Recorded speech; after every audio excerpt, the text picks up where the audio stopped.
Kejadian, bab 1, 2 dan 3, Alkitab Bahasa Inggris Dunia. Pada mulanya, Allah menciptakan langit dan bumi belum berbentuk dan kosong. Kegelapan ada di permukaan samudra, dan roh Allah melayang-layang di atas permukaan air. Tuhan berkata, "Jadilah terang," dan ada cahaya. Tuhan melihat terang dan melihat bahwa itu baik. Tuhan memisahkan terang dari kegelapan. Allah menamakan terang itu siang, dan gelap itu malam. Ada petang dan ada pagi. Hari pertama, Allah berfirman, "Jadilah cakrawala di tengah segala air, dan biarlah itu memisahkan air dari air." Allah menciptakan cakrawala dan memisahkan air yang ada di bawah cakrawala itu dari air yang ada di atasnya, dan memang begitulah adanya. Tuhan menyebut hamparan langit. Ada petang dan ada pagi. Hari kedua, Tuhan berfirman, "Biarlah air di bawah langit berkumpul di satu tempat dan biarlah daratan kering muncul." Dan memang begitulah adanya. Tuhan menyebut daratan kering itu bumi, dan berkumpulnya air itu disebutnya laut. Tuhan melihat bahwa semuanya baik. Allah berfirman, "Biarlah tanah menumbuhkan tunas-tunas muda, tumbuh-tumbuhan yang berbiji, dan pohon-pohon buah yang menghasilkan buah menurut jenisnya, yang berbiji di tanah." Dan memang begitulah adanya, tanah itu menumbuhkan tunas-tunas muda, tumbuh-tumbuhan yang menghasilkan biji menurut jenisnya, dan pohon-pohonan yang menghasilkan buah yang bijinya menurut jenisnya. Dan Allah melihat bahwa semuanya itu baik. Ada petang dan ada pagi. Hari ketiga, Tuhan berfirman, "Biarlah ada cahaya di angkasa untuk memisahkan siang dari malam. Dan biarlah semuanya itu menjadi tanda untuk musim-musim, hari-hari dan tahun-tahun, dan biarlah mereka menjadi lampu di cakrawala, untuk menerangi bumi." Dan memang begitulah adanya. Tuhan menciptakan dua hal besar, yakni terang yang lebih besar untuk menguasai siang dan terang yang lebih kecil untuk menguasai malam. Dia juga membuat bintang-bintang. Allah menaruhnya di cakrawala langit untuk menerangi bumi dan untuk menguasai siang dan malam, dan untuk memisahkan terang dari kegelapan. Tuhan melihat bahwa semuanya baik. Ada petang dan ada pagi. Hari keempat, Tuhan berfirman, "Biarlah dalam air penuh dengan makhluk hidup, dan biarlah burung-burung terbang di atas bumi." Di hamparan langit terbuka, Allah menciptakan binatang-binatang laut yang besar dan segala makhluk hidup yang bergerak, yang berkerumun dalam air menurut jenisnya, dan segala burung bersayap menurut jenisnya. Tuhan melihat bahwa semuanya baik. Tuhan memberkati mereka, dengan mengatakan, "Berbuahlah dan bertambah banyak, penuhilah air di lautan, dan biarlah burung-burung berkembang biak di bumi." Ada petang dan ada pagi. Hari kelima, Allah berfirman, "Biarlah bumi mengeluarkan segala jenis makhluk yang hidup, ternak, binatang melata, dan segala jenis hewan bumi." Dan memang begitulah adanya. Allah menciptakan binatang di bumi menurut jenisnya, dan binatang ternak menurut jenisnya, dan segala sesuatu yang merayap di tanah menurut jenisnya. Tuhan melihat bahwa semuanya baik. Allah berfirman, "Baiklah kita menjadikan manusia menurut gambar dan rupa kita, dan biarlah mereka berkuasa atas ikan-ikan di laut, burung-burung di udara, atas ternak dan atas seluruh bumi, dan atas segala binatang melata yang merayap di bumi." Tuhan menciptakan manusia menurut gambarnya sendiri. Menurut gambar Allah, Dia menciptakannya, laki-laki dan perempuan, Dia menciptakan mereka. Tuhan memberkati mereka. Tuhan berkata kepada mereka, "Berbuahlah, berkembang biak, penuhi bumi dan taklukkanlah. Kuasailah ikan-ikan di laut, atas burung-burung di langit dan atas segala makhluk hidup yang bergerak di bumi." Allah berfirman, "Lihatlah, Aku memberikan kepadamu segala tumbuh-tumbuhan yang berbiji di seluruh permukaan bumi dan segala pohon-pohonan yang buahnya berbiji. Itulah yang akan menjadi makananmu bagi segala binatang di bumi dan bagi segala burung di udara dan bagi segala yang merayap di bumi, yang bernyawa. Aku telah memberikan segala tumbuh-tumbuhan hijau sebagai makanan."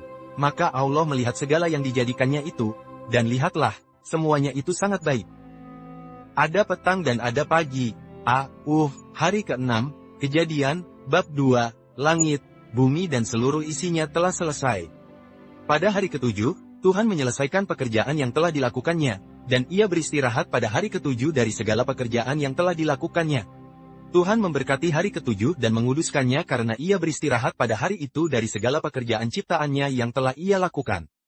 Inilah sejarah generasi-generasi langit dan bumi pada waktu diciptakan. Pada waktu Tuhan, Allah menjadikan bumi dan langit, Belum ada semak apapun di bumi, belum timbul tumbuh-tumbuhan apapun di padang. Karena Tuhan Allah belum menurunkan hujan ke bumi. Tidak ada seorang pun yang menggarap tanah itu, tetapi kabut naik dari bumi dan membasahi seluruh permukaan tanah. Yahweh Allah membentuk manusia dari debu tanah dan menghembuskan nafas hidup ke dalam hidungnya, demikianlah manusia itu menjadi makhluk yang hidup. Yahweh Allah membuat taman di Eden, di sebelah timur, disitulah ditempatkannya manusia yang dibentuknya dari tanah. Yahweh Allah menumbuhkan setiap pohon yang menarik dan baik untuk dimakan, termasuk pohon kehidupan di tengah-tengah taman dan pohon pengetahuan tentang yang baik dan yang jahat. Suatu sungai mengalir dari Eden untuk membasahi taman itu, dan dari situ sungai itu terbagi menjadi 4 cabang. Nama yang pertama adalah Pison. Sungai itu mengalir melalui seluruh tanah Hawilah, tempat terdapat emas, dan emas di tanah itu baik. Batu Vidalium dan Onyx juga ada. Nama sungai kedua adalah Gihon. Ini adalah sungai yang sama yang mengalir melalui seluruh tanah Kus. Nama sungai ketiga adalah Hiddekel, mengalir di depan Asyur. Sungai keempat adalah Efrat. Allah Yahweh mengambil manusia itu dan menempatkannya di Taman Eden untuk mengusahakan dan memeliharanya. Tuhan Allah memberi perintah kepada manusia itu. Demikian, semua pohon dalam taman ini boleh engkau makan buahnya dengan bebas, tetapi kamu tidak boleh memakan buah dari pohon pengetahuan tentang yang baik dan yang jahat. Karena pada hari engkau memakannya, pastilah engkau mati. Tuhan Yahweh berfirman, tidak baik, kalau manusia itu seorang diri saja, aku akan menjadikannya seorang penolong yang sepadan dengannya dari dalam tanah. Lalu Allah Yahweh membentuk segala binatang hutan dan segala burung di udara, lalu membawa semuanya kepada manusia itu untuk melihat, bagaimana ia menamainya. Apapun yang disebut orang itu, semua makhluk hidup menjadi namanya. Laki-laki itu memberi nama kepada segala ternak, burung-burung di udara, dan segala binatang di padang. Tetapi bagi manusia, tidak ditemukan seorang penolong pun yang sepadan dengannya. Tuhan Yahweh membuat manusia itu tertidur nyenyak. Ketika laki-laki itu tidur, dia mengambil salah satu tulang rusuknya dan menutup daging di tempatnya. Yahweh Allah menciptakan seorang perempuan dari tulang rusuk yang diambilnya dari laki-laki itu, lalu membawanya kepada Mandev. Kata lelaki itu, inilah dia, tulang dari tulangku dan daging dari dagingku, ia akan disebut wanita, sebab ia diambil dari laki-laki. Sebab itu laki-laki akan meninggalkan ayah dan ibunya dan bersatu dengan istrinya, sehingga keduanya menjadi satu daging. Pria dan istrinya sama-sama telanjang, dan mereka tidak seperti itu. Kejadian, bab 3, adapun ular itu adalah yang paling cerdik dari segala binatang di darat yang dijadikan oleh Tuhan Allah. Lalu berkatalah ia kepada perempuan itu, tentulah Allah berfirman, semua pohon dalam taman ini jangan kamu makan buahnya, bukan? Perempuan itu berkata kepada ular, kami boleh makan buah dari pohon-pohon dalam taman ini, tetapi jangan buah dari pohon yang ada di tengah-tengah taman. Tuhan berfirman, kamu tidak boleh memakannya, jangan menyentuhnya, nanti kamu mati. Ular itu berkata kepada perempuan itu, sekali-kali kamu tidak akan mati, sebab Allah mengetahui, bahwa pada waktu kamu memakannya matamu akan terbuka, dan kamu akan menjadi seperti Allah, tahu tentang yang baik dan yang jahat.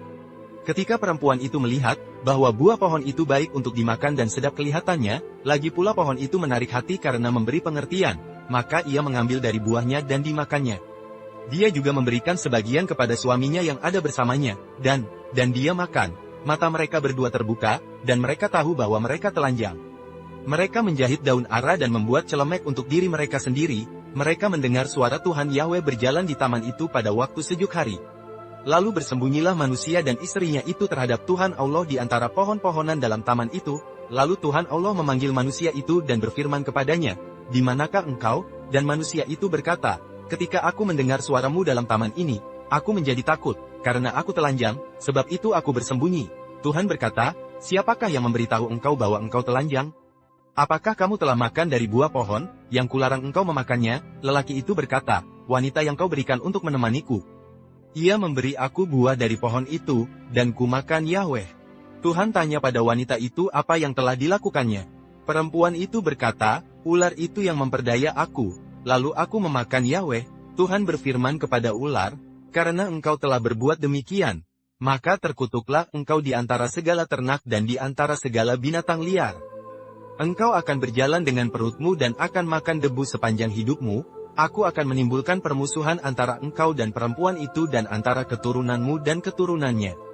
Dia akan memar kepalamu dan kamu akan memar tumitnya. Kepada perempuan itu, Katanya, susah payahmu waktu melahirkan akan kubuat sangat banyak, dalam kesakitan engkau akan melahirkan anak. Keinginanmu akan tertuju kepada suamimu dan dia akan berkuasa atasmu. Kepada Adam, dia berkata, karena engkau telah mendengarkan perkataan istrimu dan memakan dari buah pohon, yang telah kuperintahkan kepadamu dengan mengatakan, jangan engkau memakannya.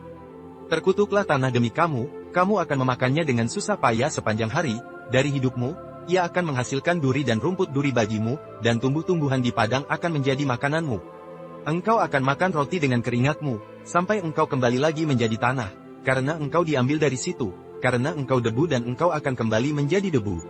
Pria itu menamai istrinya Hawa karena dia akan menjadi ibu dari semua yang hidup. Yahweh Allah membuat pakaian dari kulit binatang untuk Adam dan istrinya, lalu mengenakannya kepada mereka. Yahweh Allah berfirman, lihatlah, manusia itu telah menjadi seperti salah satu dari kita, tahu tentang yang baik dan yang jahat, supaya jangan ia mengulurkan tangannya dan mengambil pula dari buah pohon kehidupan itu dan memakannya, sehingga ia hidup untuk selama-lamanya. Karena itu, Tuhan Allah mengusirnya dari Taman Eden untuk mengusahakan tanah, tempat ia diambil. Maka ia mengusir manusia itu dan menempatkan kerubin di sebelah timur Taman Eden, dan sebilah pedang berapi, yang mengarah ke segala arah untuk menjaga jalan menuju pohon kehidupan. Ini telah menjadi media bukti yang menyatukan hati melalui firman Tuhan dari Alkitab bahasa Inggris di seluruh dunia. Silakan suka, bagikan, komentari, dan berlangganan untuk konten yang lebih inspiratif. Tetaplah diberkati.